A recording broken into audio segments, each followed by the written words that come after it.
जब मैंने स्वीडन में ड्राइविंग स्टार्ट की तो मुझे पता चला कि इंडिया की ड्राइविंग और स्वीडन की ड्राइविंग में ज़मीन आसमान का अंतर है। इंडिया में मेनली रूल्स क्या होते हैं कि रेड लाइट में स्टॉप होना है, ग्रीन है तो आपको आगे बढ़ना है, ये वन वे है, ये बोथ वे है, स्पीड लिमिट ये है, यहाँ पे स्पीड बम्प है। तो मेनली यही सारे रूल्स होते हैं, लेकिन यहाँ पर उसके अलावा बहुत सारे रूल्स होते हैं जो आपको फॉलो करने होते हैं। इस वीडियो में हम उन्हीं रूल्स की बात करेंगे। ये वीडियो आपके लिए हेल्पफुल होगा अगर आप इंडिया से यूरोप घूमने आ रहे हो और आपका मन है कि मैं खुद एक प्राइवेट व्हीकल में ट्रैवल करूं और एक्सप्लोर करूं यूरोप को, तो आपको बेसिक रूल्स पता चल जाएंगे जिससे आप यहां ड्राइव कर सकते हो।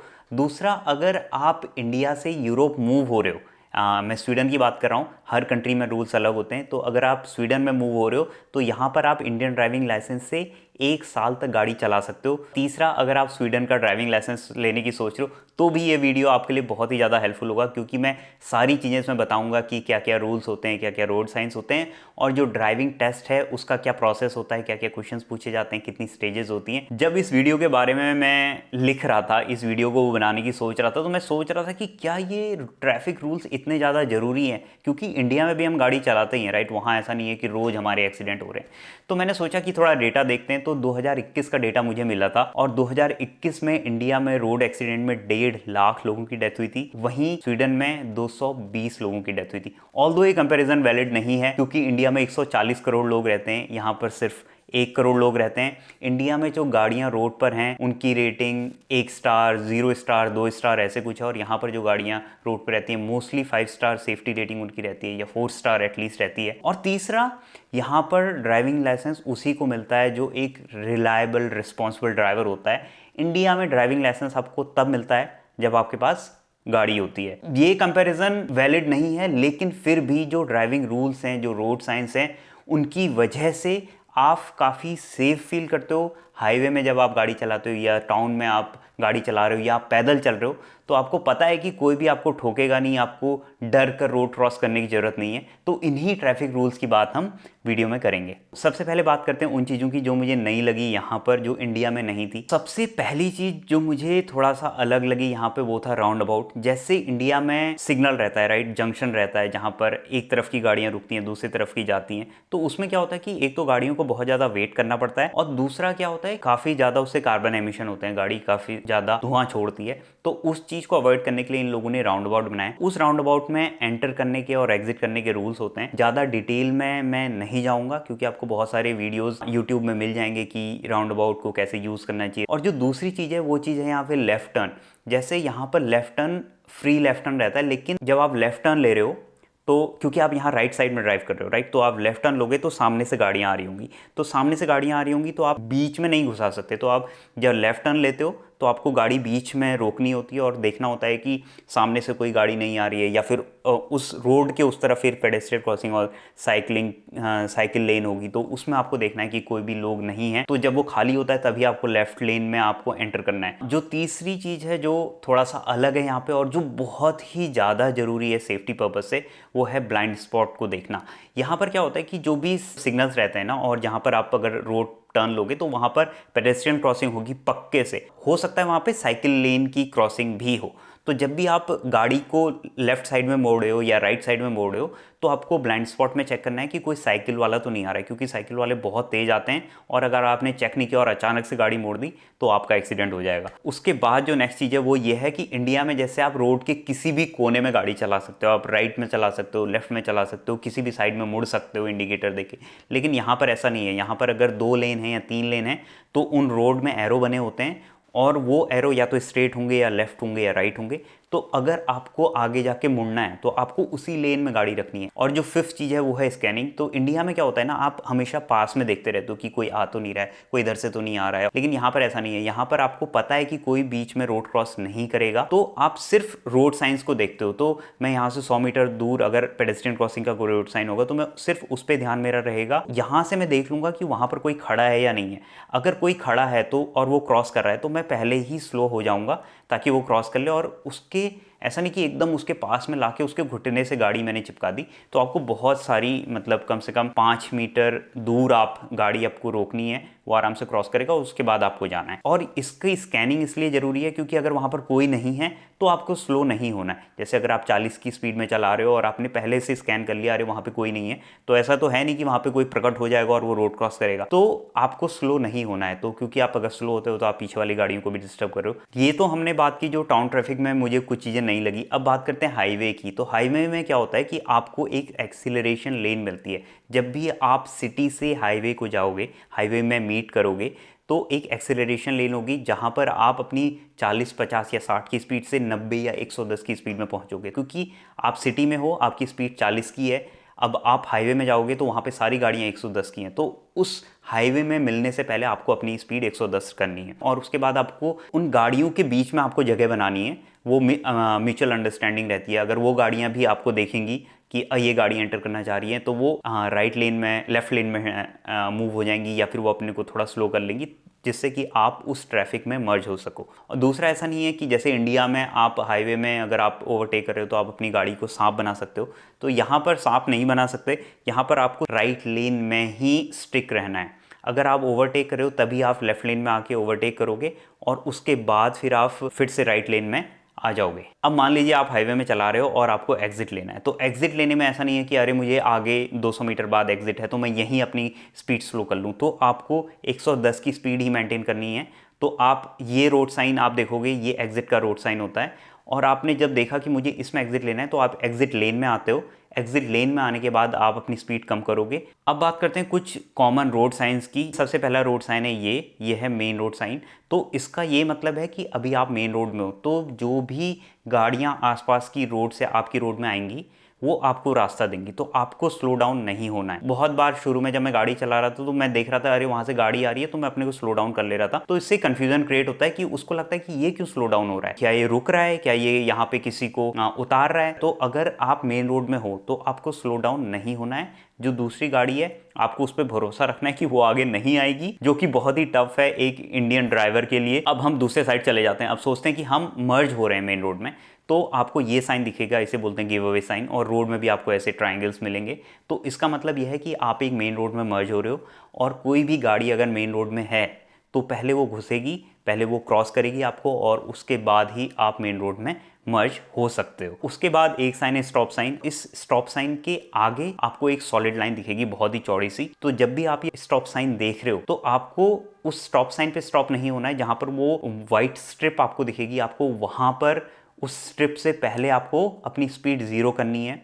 आपको चारों तरफ देखना है, पूरा स्कैन करना है, कोई पैदल चल रहा है या कोई गाड़ी आसपास क्रॉस हो रही है, तो आपको रुके रहना है जब तक आपको एक क्लियर व्यू या फिर एक क्लियर पाथ नहीं मिल रहा है। तो मोस्टली यही सारे रोड साइंस जो हैं, जो मुझे लगे कि यहाँ पर नए हैं और जो मैंने इंडिया में नहीं देखे थे। और ये बेसिक ऐसे साइन हैं जो आपको बहुत ज़्यादा देखने को मिलेंगे। और अगर आपको पता चल गया कि इसका क्या मतलब है, कैसे चलाना है, कैसे नहीं चलाना, तो आप इंडिया के ड्राइविंग लाइसेंस से भी यहाँ ड्राइव कर सकते हो। लेकिन एक चीज़ जो मैं बोलूँगा आपको बहुत ही ज़्यादा ध्यान में रखनी है, वो यही है कि आपको ब्लाइंड स्पॉट चेक करने, क्योंकि यहाँ पर सबसे बड़ा खतरा यही है कि आप किसी पैदल चलने वाले को या किसी रनिंग करने वाले या किसी साइकिलिस्ट को आप ठोक सकते हो।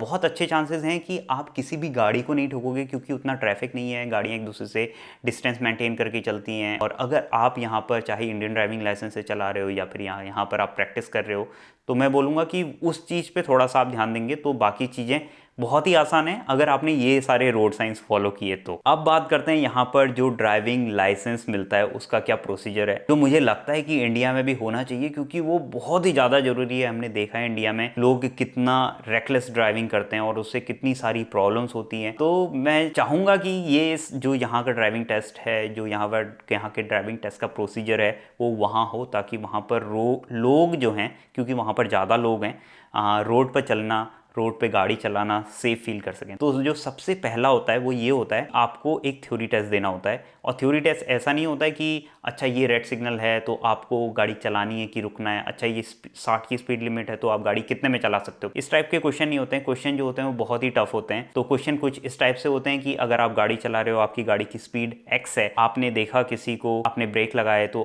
कितने देर बाद जाके आपकी गाड़ी रुकेगी, तो ब्रेकिंग डिस्टेंस क्या होती है, रिएक्शन टाइम क्या होता है। अगर आप गाड़ी चला रहे हो आपने कोई चीज़ देखी, अब आपने वो चीज़ देख ली लेकिन थोड़ा टाइम लगेगा आपके पाँव को ब्रेक प्रेस करने में, तो वो रिएक्शन टाइम होता है। अगर आप दारू पीते हो तो वो रिएक्शन टाइम कितना बढ़ जाता है। अगर आप सामान ले जा रहे हो गाड़ी में तो वो छत में, तो वो कितना आगे पीछे या लेफ्ट राइट कितना बाहर निकल सकता है। कुछ क्वेश्चंस होते हैं थ्योरी में, वो ये होते हैं कि जैसे अगर आपकी गाड़ी के टायर घिस गए तो वो कितने ज़्यादा उनकी डेप्थ होनी चाहिए। जैसे विंटर में उनकी जो ट्रेड डेप्थ होनी चाहिए वो 3 mm होनी चाहिए, समर में उनकी ट्रेड डेप्थ 1.6 mm होनी चाहिए। तो इस टाइप के क्वेश्चन रहते हैं थ्योरी में, और ये क्वेश्चन रहते हैं 65 और उसमें आपको स्कोर करना होता है 51। उसके बाद रिस्क 1 होता है। रिस्क 1 कुछ नहीं होता है, रिस्क 1 एक 3 घंटे की थ्योरी क्लास होती है जिसमें आपको वो सब कुछ बताते हैं कि किस तरीके से एक्सीडेंट होते हैं, ड्रंक एंड ड्राइविंग का क्या नुकसान है, कितने सारे एक्सीडेंट स्वीडन में पास में हुए थे। तो वो एक तरीके से पूरा एक समझाने के लिए आपको कि जो ड्राइविंग है वो कितना बड़ा एक रिस्पॉन्सिबिलिटी है,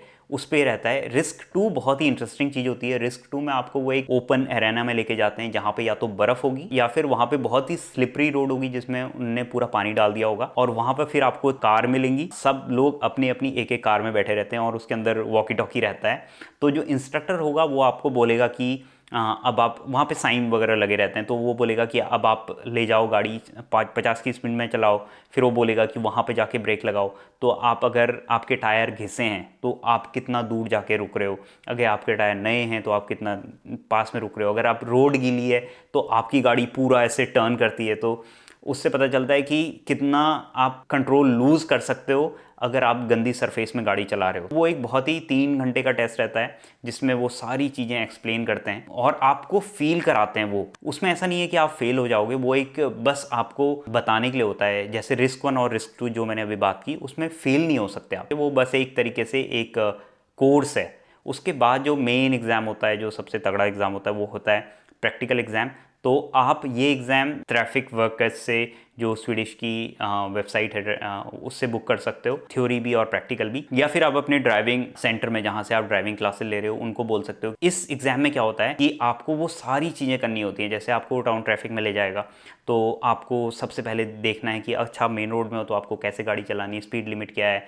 आपको वो देखेगा कि आप जो पेडेस्ट्रियंस हैं उनको आप सही से स्कैन कर रहे हो नहीं कर रहे हो। आपको लेफ़्ट टर्न लेने के लिए बोलेगा, आपको यू टर्न लेने के लिए बोलेगा, आपको बोलेगा कि रिवर्स करो at a T junction, reverse around a curve.